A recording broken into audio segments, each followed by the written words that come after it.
Pajjiżna għandu bżonn Prim Ministru li jaħseb għal ġid ta' pajjiżna biex ikollna istituzzjonijiet li jaħdmu bl-aħjar mod għal ġid tal-poplu kollu. Dan intqal mill-kap tal-Partit Nazzjonalista Bernard Grech waqt intervista li saret l-erba' filgħodu fuq Net FM mill-ġurnalist Dione Borg. Bernard Grech tkellem dwar l-iskandli fih dan il-Ministeru tal-Kultura. Bowen Bonnici żbalja bi kbir fid-daw ta' 3 persuni fis-settur tiegħu. Bernard Grech qal li Bowen Bonnici kellu l-irwol li jipproteġi l-kultura iżda minflok naqas milli jara li l-affarijiet isiru sew.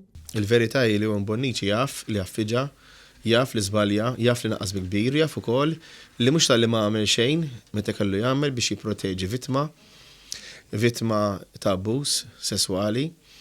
Imma kellu wkoll jipproteġi lill-Orkestra Nazzjonali, kellu wkoll jipproteġi l-kultura f'pajjiżna, kellu wkoll allura bħala Ministru ta' dak il-qasam jara illi għamel affarijiet sew x'għamel Bowen Bonnici. Bowen Bonnici għall-ewwel prova jaħbi kollox.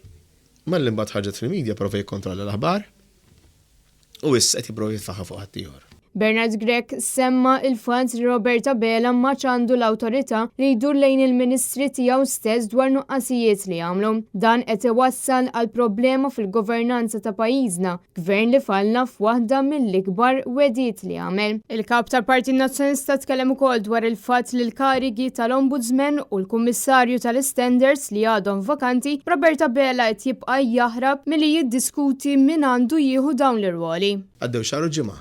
Tkellimna, kellna konverzazzjoni jien ngħid illi kellha potenzjal illi nikkonkludu u kellu jiġi lura fi żmien jumejn b'risposta fuq dak illi tkellimna. U għadni nistenna llum 35-36 ġurnata wara. Ifisser li Roberta Bela ma jridx. U fil-waqt li bħalissem pazjenti fil-kurituri, fil-kentin u fil-librerija tal-Isptar Mater Dei għandna Prim Ministru li kontinwament qed jaħli flus il-poplu. Dan huwa gvern li jrid jibqa' jonfoq bl-addoġġ flus il-poplu. U l-kritika taf xi tkun ma ngħidu hekk. Li skontuma aħna meta ngħidu nonfqu bl-addoġġ għaliex ikun qed jgħin in-nies ma ferru ġej. Nonfqu bl-addoġġ meta jonfoqlok domanda parlamentari li propju kienna risposta l-bieraħ tal-inqas 14,000 euro f'nofsija konferenza tal-aħbarijiet wara l-budget.